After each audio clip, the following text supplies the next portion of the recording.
What's going on, folks? Welcome to another keynote discussion, keynote conversation. We don't have a title for this yet. Noted. If I do have a title, I might just bleep it in. We also have a new guest star here. Yeah, Brian Prance. Brian. Hi, I'm Brian. Today, these two books in front of me might be out of focus. Who knows? Can't tell right now. But these are variant issues of comic books. That's right, comic books. That's a hot topic right now. Variant comic book covers. Oh, is that what we're talking about? Yeah, that's exactly, what okay. we're talking about. What did you think we were talking about? Soup. All right, yeah, soup. All right, but back to the discussion. Yes, we are talking about comic book variants right now. These are two variants that we have in our possession right now. This is the Cosmic Ghost Rider #1, Glows in the Dark, SDCC, San Diego Comic-Con exclusive, Cosmic Ghost Rider #1. And then over here we have the Iron Man. Yes. The #7? Yes. Okay, yes. And, of course, variant. And then we also have a few other comic book variants here that we will show, intermittently, Got a lot of variants over here. Yeah. Got his right here. We got some over there. Do you wanna just start the discussion? What? So I guess it's really on the topic, within, comic book variants of what is it going to look like in the future? We have these variants and it's kind of like, I don't know, honestly, in my opinion, it feels like it's to the point where it's too much. I'm all for variants. I like variants. But it's like the number of variants that they're putting out, is it too much? And then on top of that, what is that going to look like for the, the market value of other books? And I think that's one of the biggest things to, go along with that. So you're really talking about current variants right now. Current variant, yeah. New, modern, books. I'm not, I mean, because, the variant game is crazy. I mean, we saw that with the whole Batman wedding thing, The Batman wedding, the Superman, the 1000th issue. Yeah. Fantastic Four return. And Was it the Avengers book that did one for every state? Oh, wow. Was that Avengers or the Justice Society of America? Wait, Justice League America? Was that one? The one where they're all holding the flag? Yeah, Justice League Justice America. League That's of America. right. Yeah. I know what I'm talking I about. actually wasn't going to get to that one. Yeah. I must have missed that. That was that the first? That was the first issue, I think. Yeah, the first issue they did. The first issue of JLA. Okay. So they had, they had one for every state and then one that was the American flag. So I guess it's really back to what we're discussing. I think with a perfect example of that, there's clearly a list of ones that were more popular, ones that are more hard to find. And it's kind of like we have these things where there's variants and people know that they're out there, and they're actually meant to be, for all stores to receive them. But they get to this, thing where not all stores receive them. See, yeah, it gets to the point where, one of the points of variants is for collectors and also for stores to be, smaller stores to have more lure to come to them. Yeah, exactly. But it ends up hurting them because they have so many that stores can't buy them all. Right. And then you even have things where they have one set up where you have to buy so many to get just one copy of the variant in the store. It's actually hurting small businesses, and it's doing the kind of exact opposite of what the initial purpose was. Yeah. Well, the interesting thing with them too is that they'll have the store incentives. Like bigger stores will have their version of a cover. Right. I think, hold on, this I don't think I have any store incentives. this issue of book 9 of Dark Knight: The Master Race, I believe, is a Midtown exclusive cover. So it's exclusive to Midtown, and that's where you get it from, which it's a good thing for Midtown because they're a big online store as well as multiple stores in New York, so they're able to get a couple of them, not a couple of them, but a decent amount of them, so it's not a crazy price for them. But then they're the ones where they're a retail exclusive, individual store cover, so they go for a lot of money, like your Aspen covers, the ones that are up there that nobody can see. But yeah, the Dark Knight Metal, those issues were $50 a piece, right? Essentially, right? No. I think I got all of them for about $60 altogether. Okay. Oh yeah, no, they were going for like 150. Yeah, but after they came out, they were going for about like 150, and that was even a special occasion with the simple fact that they had already a limited print run, and then it got shrunken even smaller because of a printing error issue where a lot of them got damaged. So that shrunk it down. I think Wonder Woman was like 1,500, Batman was 1,000, and then Superman's only 750 or something like that. So yeah, so then you have those special occasions where it's like, all right, specific books like that should bring in a certain premium or whatever extra because then it makes it even harder to get. But I think at the end of the day, it's going to be determined on the market, because even though that's the case and that's the story behind them and there are people that actually want them, I don't think the market for them is very high. I got them because I really liked them. I thought it was dope to have all 3 covers. Like, I wasn't going to just get one. If I could only get one, I wasn't going to get them at all. Just to put it like that. I wanted to form that whole picture and then, use it as a decorating.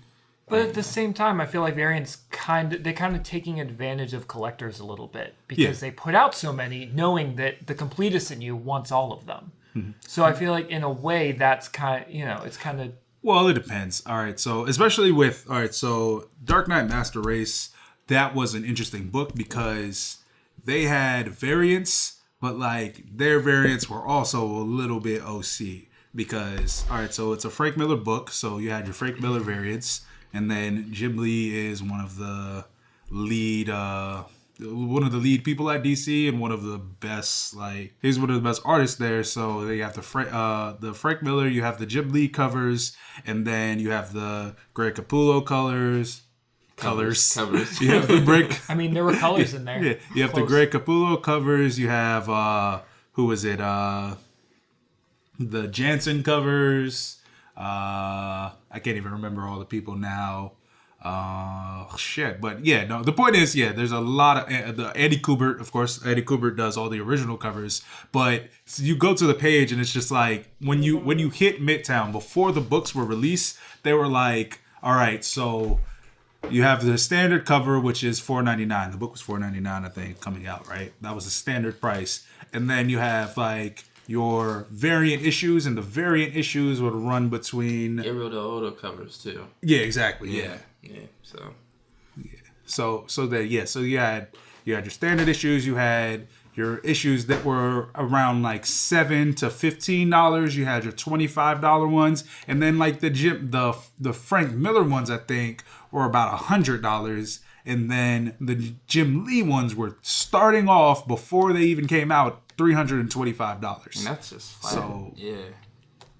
So it's just like, all right, and they know people are gonna buy it. Yeah, before you even get this book, you're determining what the market is for it at that point, and then the question is it gonna go up in the future, or is it gonna go down? Well, honestly, I feel like they are already setting the market for it, because they're already setting that's what I'm saying. Like, you even if that book is not gonna go up in price, it's like it's guaranteed 300, or you just hold on to it, because I mean, if you sell it below that, then what did you buy it for? Right. And they are like the Jim Lee ones. Like, I don't like all of them, but most of them are some of the like best artwork that I've seen. Like for covers, like they're great. Yeah. And I think that's another thing with variants, is that they'll bring in these incredible artists right now, and they'll be like, all right, here's you have a 1 in 10 or like a 1 in 25 incentive variant. Like, there you go, make this. And then they're the greatest artists, so they're just gonna kill it.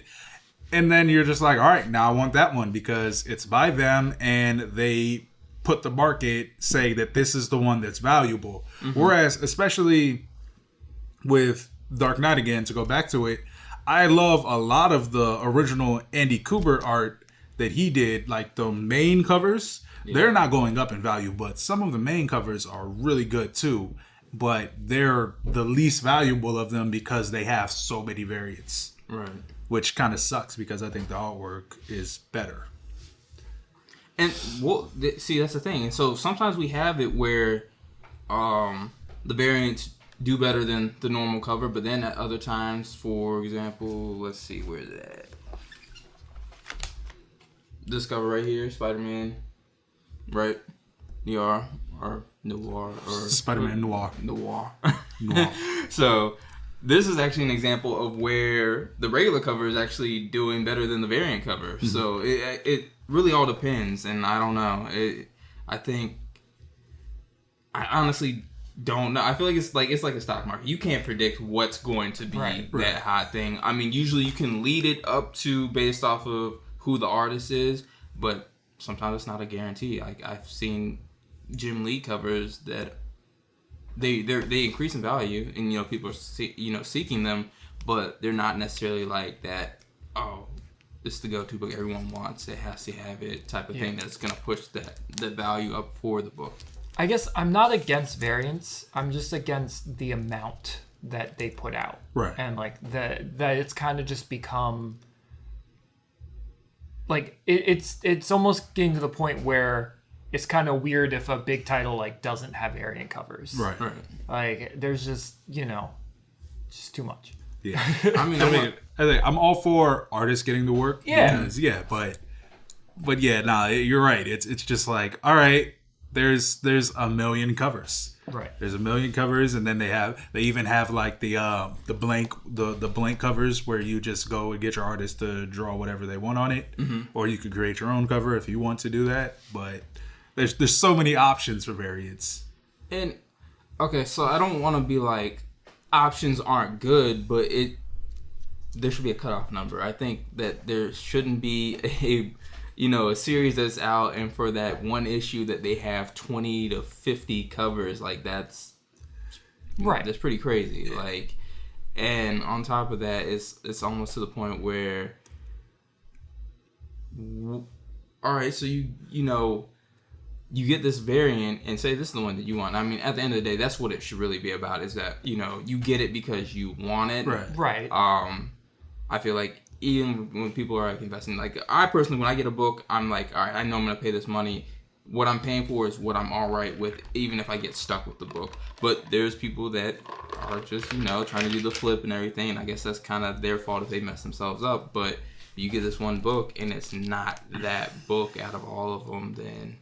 Right, but you also have like the completist collector who wants like everything in that series, and so it's kind of just like, are you gonna buy like the 60 different covers? All right, so speaking of that, like, so when Marvel's hip hop variants came out, right, I was a big fan of them because I love rap and I love Marvel, so I was just buying up the covers that I like, based on the actual music covers that I like. Like if they did a good rendition of it, then I was buying that. So it's interesting because you have a lot of them when they were first coming out. That first wave, it was like 50, I think, right? And then it was like 50, and then people were buying them, and they were like, "Oh, these are really cool," and they bought them. And then you're like, "All right, let me see if I can get them all." You grab them, and then they were just like, "All right, the next 50 covers are coming out." You're like, "Wait, what?" So it was just like Pokemon. Just like, hey guys, you didn't know there's a whole new crowd of Pokemon, and you're just like, wait, damn, all right, well then now there's new covers, and you're just like, all right, well, am I gonna get these two? And then you get them up. It's interesting because a lot of them were, I think maybe all of them. I don't quote me on that, but I think maybe all of them were number ones for each of the comic books, which is actually a good thing, because if you're a fan of hip hop and you picked up the comic book, you'd be more likely to read and see if they get you into the comic book. But I think it was like every book that came out was getting a hip hop variant. And it was too much at that point. Like, I wanted all of them at first, and then I was like, I'm gonna selectively get the ones that I want, and then I was just like, I don't even want them anymore. To the point where, like, when you go into Alliance, they have like the hip hop variants, just like there's a case of them, and they're all just like, right, okay, you can buy them.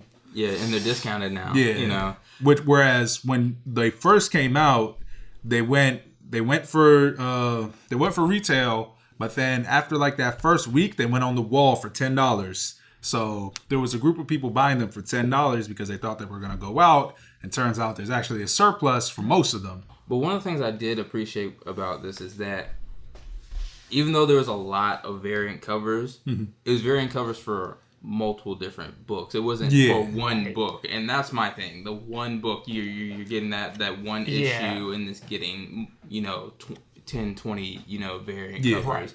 And I think that's when it becomes too much. It's understandable to have different variant covers for different series. I get that. And I mean, at the end of the day, you just have to pick which ones do you like. Because of course, firsthand, I went and looked at them, and I saw the ones that I like, and I'm like, all right, these are the ones I'm gonna get, or the ones that was available to me, based off of the local comic shop. And it's just like, all right, well, if I don't get these other ones, I'm not gonna feel any type of way because I didn't necessarily want them. Mm-hmm. Yeah, and then another gripe that you were talking about is when I believe it was the Infinity Wars 1, that book at Alliance. Oh, this, yes. Yeah. All right, so this particular book, and this is actually one that falls in that category of not every store got them. Right. So that was supposed to be a 2 per store, I believe. And no. It wasn't this one. It was the that was the Gamora Unmasked. The Gamora Unmasked. So yeah, but still, even this was still one that not every store got. So that's the thing right there. So have this variant which is selling decently right now, but the thing is, we don't really know what the print run is on it. Yeah, and it's stated for a fact that not every store got it. So now, who knows? In the long run, it might become more valuable. So, but the other thing about it was how we were talking, not just that, the pricing. Yeah, the pricing. Yeah. So you have these books that specifically have a $4.99 or whatever price that's. What price is that? $5.99. This is $5.99. Yeah, so it has a $5.99 sticker price on it. But the moment it hits the store, they're selling it for more money than that. Like, I don't know how much that went for. You said it was $50 in the store when you saw it? They're trying. I figured out that it was coming out. I knew it was going to be a hot book. I picked it up on eBay for maybe $19, maybe a little less. I think it might have been like $17, but I think with the shipping and whatever they had, it might have came out to be like $19 to $20, something like that. And yeah, one of our local comic shops had it in their store, a day after it came out or so. It was pretty much the same week at the end of the day, and they're charging $50. I'm like, yeah, I'm glad I picked this up on eBay instead of just going in there, and they're already charging, $50. Like, I don't know where this price is coming from. Right. Yeah. Like, it literally just came out that week, and the market had, like, online, it hasn't even hit that much, and they've already got it set for $50. So. Well, because they know someone's going to come and want it and just pay that money. That's very true. Yeah. And then for the Gamora Unmasked, the number 2 of that, I went into the store the day it came out on Wednesday, walked in there, they hadn't even unpacked the boxes. And I was like, do you have the Infinity Wars variant covers for this week? And they were like, yeah. And they were telling me which ones they have. So they were saying, yeah, they have the Gamora Unmasked one, but that was going for $30. And I was like...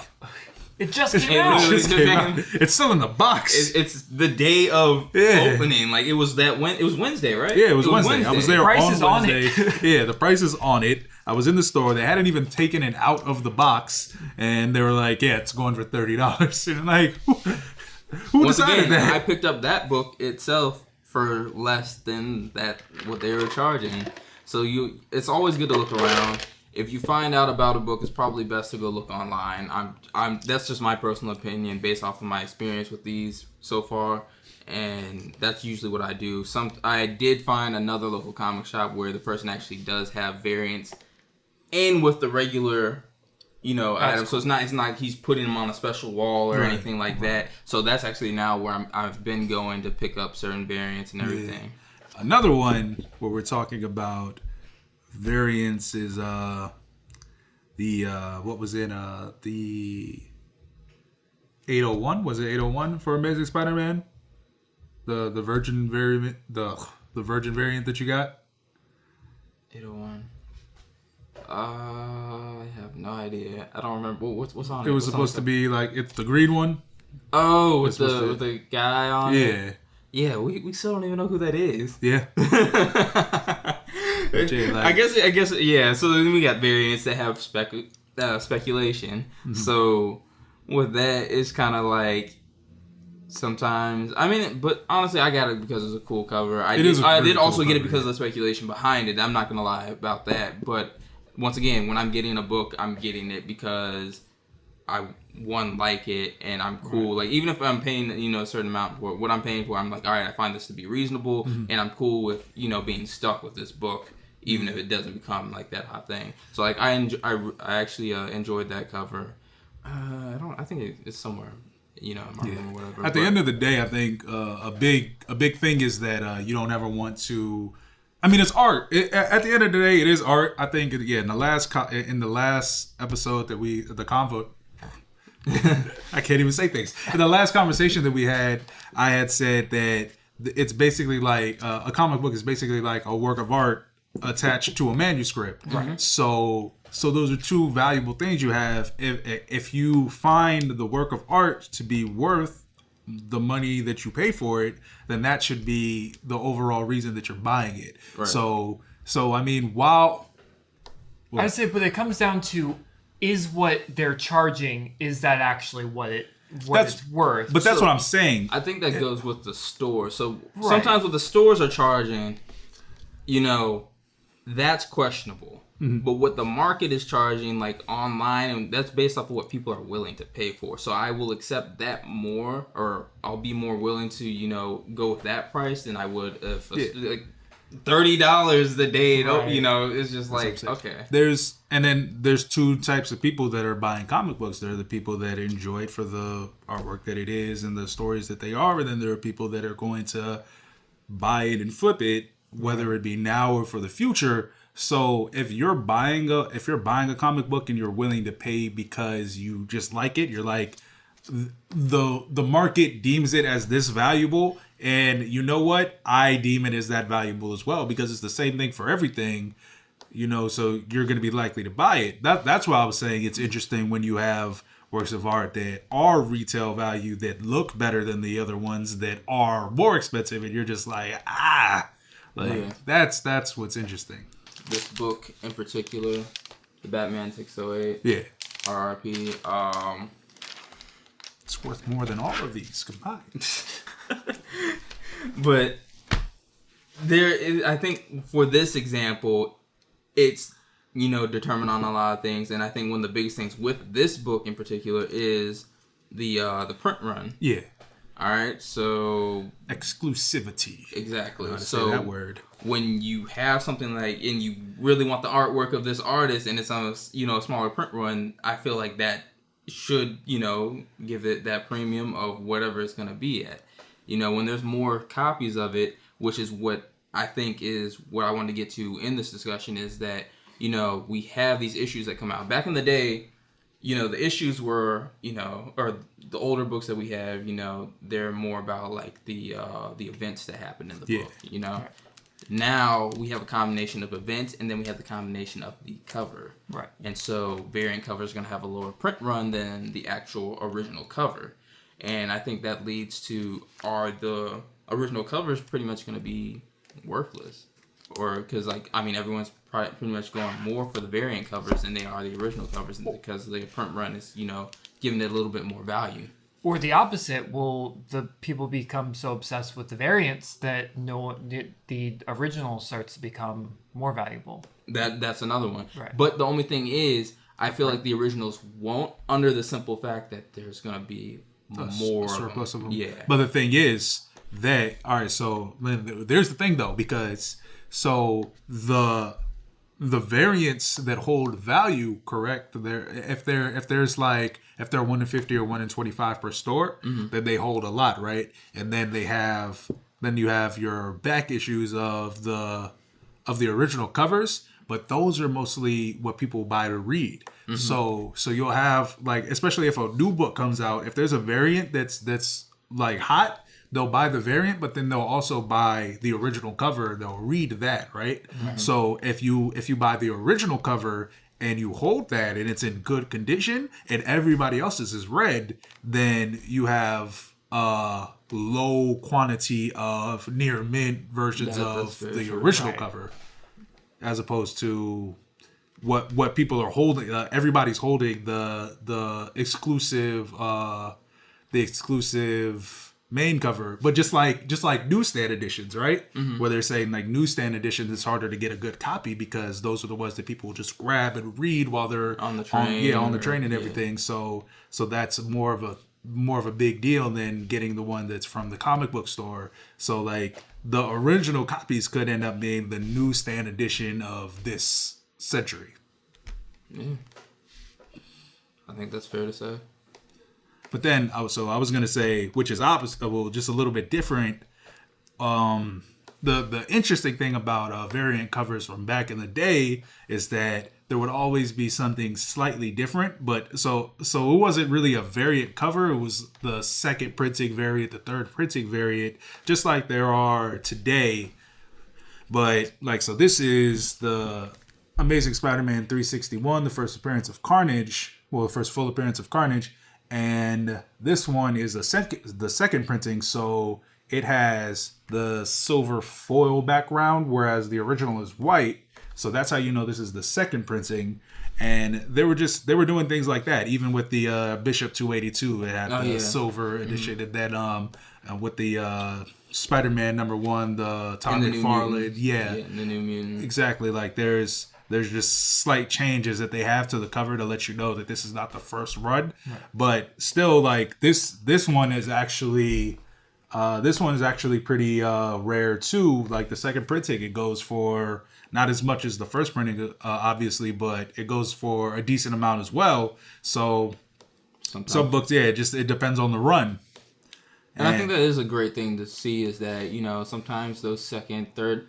Actually, it's been in cases where like things like a fourth printing has been more valuable than, you know, the ones not before the first printing, but before like second and third. You know, like there's been times where fourth printings have been more valuable than the second and third. And, and it's kind of cool to see that. And I mean, it's really based off of how many have printed.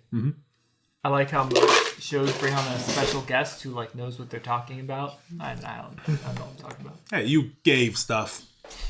I mean, just even related to vinyl, like you can tell, just like you were talking about with the amount that people get per store, because that's not something that everybody will really think of. Right. Like when I used to go to like Midtown or even eBay and everything, and I looked at prints. Back in the day, I used to think that like when it said 1 in 25 exclusive, I thought that was the whole run. I thought it was just 1 in 25. There's only 25 copies of this. And I was like, why aren't they selling? There's only 25. That's rare. If there's only 25 copies of a book, it should be worth money. But then I found out, of course, that it's per store. So that's your variant copies per store. Right. And still, like that's a good run, especially if every store doesn't pick it up. You know that you're getting a pretty good run out of that. But still, like that's not something that everybody knows. It's just a number that's there, and you're like, what does that mean? Should I get it? Should I not? So when you see that, it's interesting, because I think they do that for like Record Store Day, right? Yeah, that's you have a limited number and you can order them, but you're not necessarily going to get them all. And, Sad boy lifestyle, especially when you don't live like near the places that are gonna be able to actually sustain that. But that's my thing too. Like I think one of the purposes of stuff like variant covers and like, I mean, dare I say gimmicks of comics is to get people into stores, is to get people, you know, helping the comic book industry, and like, but then you know, it kind of starts falling. It's hurting them because no store can buy all of them. Yeah. I already said that, but I got you. You know, you got your certain stores that will be able to sustain that, and that's the thing. But it hurts the smaller stores. it hurts the stores that the industry should be trying to help because it gets more people, like it revives the whole industry. I don't necessarily think. I mean, in my opinion, I don't feel like it does hurt them, only because regardless, people are they're just still readers, and people are still gonna go in and try and get that, go to get the issue to read the story. And then on top of that, they're going to be able to get some kind of variant, which could still be that hot thing. And so people will still go there. Even if it's like the smaller, lower print run, or, what am I trying to say? I get what you're both saying. They're coming from two different aspects. So Brian is basically saying that the incentivized variant covers, like the exclusive variants, are there to boost the sales for a comic book store. Mm-hmm. And that's true because, but if they have to, if you're required to get 500 of the Amazing Spider-Man 802 to get the three, the one in two per store variant edition, right? Mm-hmm. If you have to get 500 copies, but your store can't afford those 500 copies, you because your foot traffic. Like if you're only gonna get like 40 people in the store or whatever, right? And you get 500 copies, like that's not doing anybody good, because the people who come into the store are not going to say, oh, I need 40 copies of that original cover and the variant.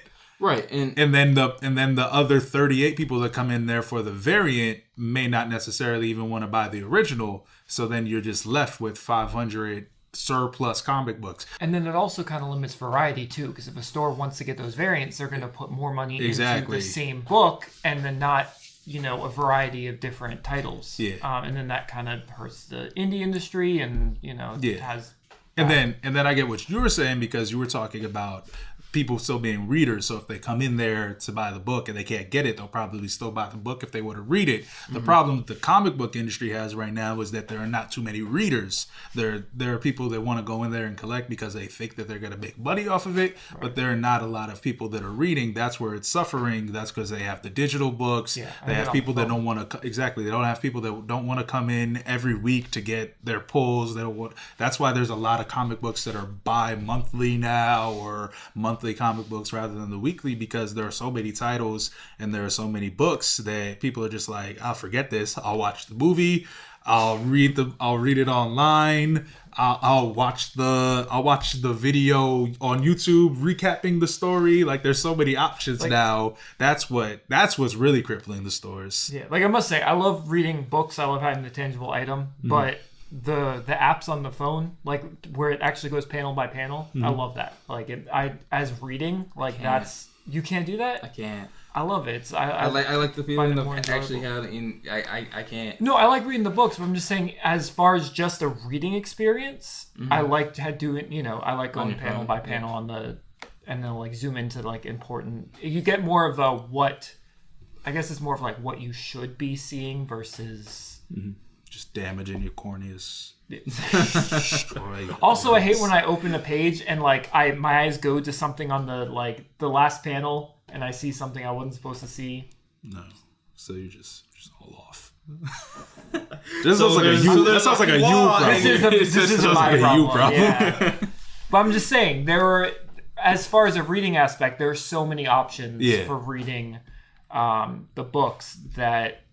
It's kind of like the physical books have kind of just become a collector's market. Yeah, really. and even people who are diehard comic fans that I've talked to, like a coworker that I had, she was like, yeah, I love. I mean, she's obviously a comic fan, but she said if I want to read weeklies, then I'll do a digital. If I want to read a whole story, then I'll wait for the trade to come out because it's cheaper and it's gonna give you all of the stories from.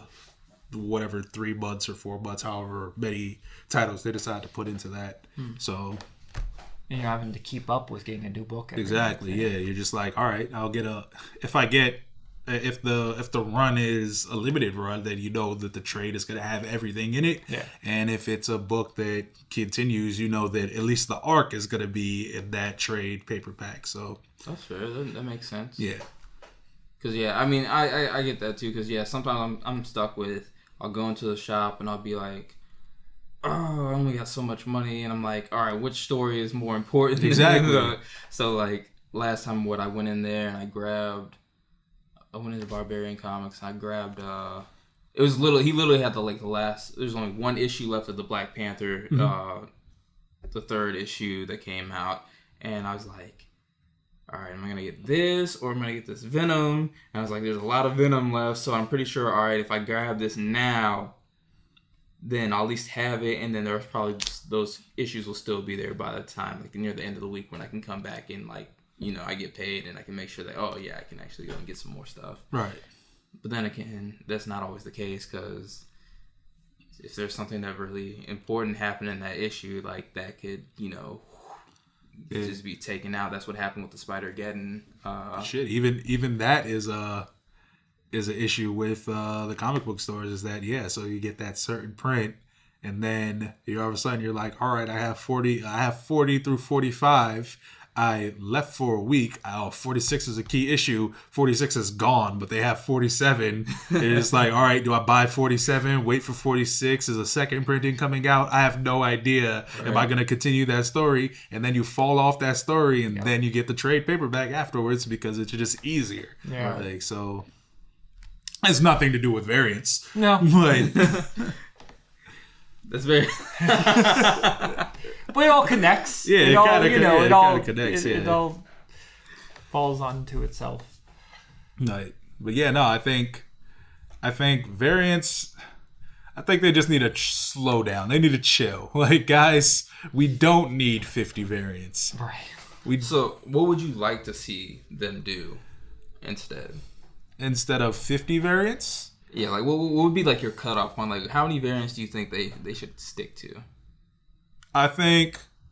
All right, so I think you can have let's say the original, and then you get 1 in 100, a 1 in 50, and a 1 in however many you want, a 1 in 2, 25, 10, whatever that exclusive one is. Mm-hmm. Have that as well. But I think that should be how it is. Like, give your main option, which is the high print book, and then give 3 variants that are of varying degrees of difficulty to get. But don't give me 50. Yeah, definitely not. No, yeah. Definitely don't need 50. I still can't believe that's a thing. Yeah, what do you need? what do you think? What do you think it should be? No, I completely agree with you. I mean, it's kind of hard to say, because then you have to also consider the the specific stores that have their own things, and I guess that's not going to stop because they're providing money to the companies, and are they going to say no? So I don't know. I think just honestly what you said, and then we just have to accept those that come in with like that category of, all right, these are the store incentives. So you're gonna get your Bulletproof, you're gonna get your Aspen Comics, and just run with it. Yeah, I'm not against store exclusives like that. I'm not, like I said, I'm not against variants at all. I just feel, there's just, it needs to be narrowed down. Like the hip hop variants, like stuff like that, I think is really cool, and it's, especially when you do cross promotion with other things. It's just, it's limit, it's quantity, there's just too much. Right. That's kind of just a large problem in the comic book world in general. Just there's too much of everything. And I mean, it's also, I mean, it's still once again interesting because I think, all right, so I mean, we're newish to comic book collecting and everything, but Brandon's a little bit more experienced. But back in the day, it seems as though the market determined the value of the books, and then that's how everything kept going. But like we were saying before, is with the comic book industry determining the value for the market of variants, I think that's kind of iffy. And if it does do that, it shouldn't be upon initial release. Otherwise, why do we have these stickers that tell us how much they're worth? Right. Like, if it says $4.99 on the book, I don't want to immediately pay $325 for it. That's just, I just don't want to do it. Like, at least give me the option to get it for $500. I mean, for $5, not $500. I don't want it for $500. But at least give me the option to buy it for $5 and then let the value go up to $500. Don't just tell me it's $500 immediately. Then again, that goes with the whole stores having to buy so many. They kind of need to mark the price up to make it worth it, or else why are they buying so many books to sell the special book for the same price as all the other books? I can understand that. Right. $325. I'm not saying I'm okay with that. I'm just saying that's no. like they kind of it all comes back. Yeah. But then it should also. I feel like I guess it's hard to do it, but still, like I mean, because the cover is different. So if you can make a different cover, you should also be able to make a different price. Yeah, exactly. Like, just check that out. Yeah. Or just don't put it on there. Yeah. We like we know you're gonna Exactly. Yeah. Just make Virgin variants for the high price books. Because look, right now you get the Dark Knight Metal, right? And you say you got Wonder Woman that's a Virgin variant, you got Superman that's a Virgin variant, and then you got Batman that's not, but the price tag on it is like $4.99 or something like that. You have under the price tag just says shit ton. But that's not what it went for. It just says not cover price on the cover, and you're confused. You're just like, but the cover says not cover price, but there's no price on the cover except not cover price. So what is the or cover not price? for promotional sale, or I don't know. Yeah, something. I mean, not. But they can though. Yeah, but they can. Yeah, I don't know. It should just say for resale. Like, that's what it should. It's just for resale. All right. But all right, I guess that's the end of our discussion. We got to start wrapping things up. All right. So be sure to, if you like the discussion, actually just let us know your thoughts on comic book variants below. Let us know what you think would be a good thing. Let us know if you think it's good right now. Like if you're like, no, I have no problem with it. I buy 50 copies of the same book every week because I'm just rolling in dough. Let me get some of that money. Once again, I've told you guys I have a problem, and you could be bankrolling it if you have money like that. But comment below. Be sure to like this video. Subscribe if you're not subscribed already. If you are, thank you. Be sure to hit that bell so you know when new videos come out. Thank you, Brian, for being here. Thank you for having me. Yes. You can catch Brian on Spinoff Podcasts on tangentcreates.com, where this is as well. tangentcreates.com/podcasts. You can find Spinoff. You can find this Keynote Comics show, and you can find Don't Fake, another podcast that we have on there. Oh, and I would also like to add, if you like hearing us talk about these things and these subjects in the comic community, definitely let us know if any subjects that you would like us to, talk about in our discussions. Exactly. Yeah. Let us know the discussions that you would like to hear, anything that you want to, because especially on the Instagram post that we had, we got a lot of good feedback on that. Yeah, from the first discussion, and people really, enjoyed that, and honestly, we enjoy doing this. So yeah, let us know, and then we can keep this going. Yeah, I mean, we don't know everything, but. I don't know anything. We can help you get there. But yeah, all right. So Instagram.com. You can follow us there. Keynote_comics. Mm-hmm. That's about it for us. We'll see you next time. We have more unboxings for sure. We're going to go on more digs. We're going to #SearchGang. #SearchGang. We'll be there. We'll be at your local LCS. We'll be at Baltimore Comic-Con, because this is going to drop before then. See you there. If you're there, let us know if you're there. That's about it for us. I don't know why I keep saying that, but it's done. We're over. Say bye to the camera, guys. Wave. Bye. And Oreo sponsor us. Thank you.